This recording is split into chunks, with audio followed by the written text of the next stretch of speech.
get the extended. I'm with you. Get the extended warranty.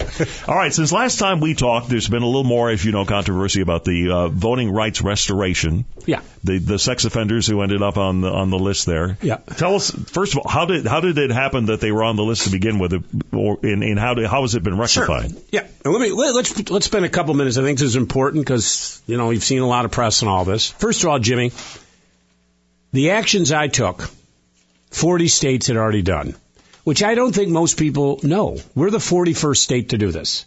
So Virginia was one of the 4 worst states in the United States of America for voter disenfranchisement. So we joined what 40 other states have done. I didn't blow the Capitol up. I didn't burn it down. 40 other states have taken this action. And I'm a big believer. Listen, Virginia should not be following. We should be leading. These folks have served their time. They're done with probation and parole. And understand, of those 40 states, 2 today, if you're in prison, you can vote. 14 of those states, you can vote as soon as you leave incarceration. 24 are like where we are, and the criteria that I put in, you have to finish probation or parole. So to put this in perspective, and second chances matter. So it was 206,000 felons that we have restored the rights to. And any massive data file, you're going to have data issues. We're cleaning them all up. It's the right thing to do. But, Jimmy, when you take big actions, things are going to happen. I mean, listen, you have to deal with them. It doesn't mean that you don't take them. A lot of the civil rights movements through the past. So 206,000 names.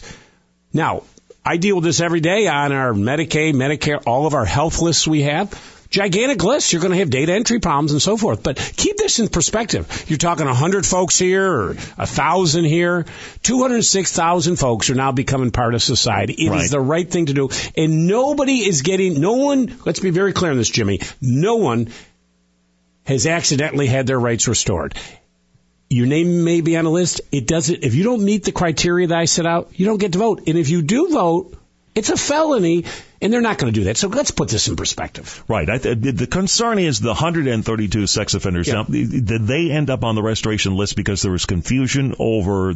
These are people, by the way, who have all served their time, but they are still being incarcerated because they remain a danger to society. They don't get their rights back because they are still under supervision 24/7. But you're right, they're done. It's a different sort of class, but they're still under supervision, so they don't get their rights restored. Now, when we're compiling from the Department of Corrections and all these, this is a huge, massive data. 17 million data bits went into this list.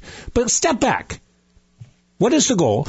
I put us where 41 other states. Other states have gone through the same issues.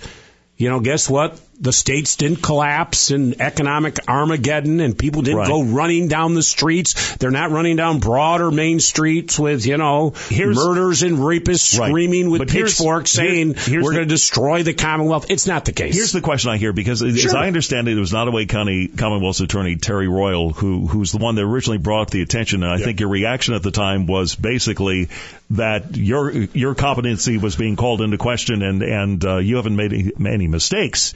And it turned out she was right about this particular group of people, these 132. They didn't have their... well, let me be clear. Their rights were not restored, and that was our point. Their rights were not restored. They are under supervision today. But the question is, if it had not been pointed out...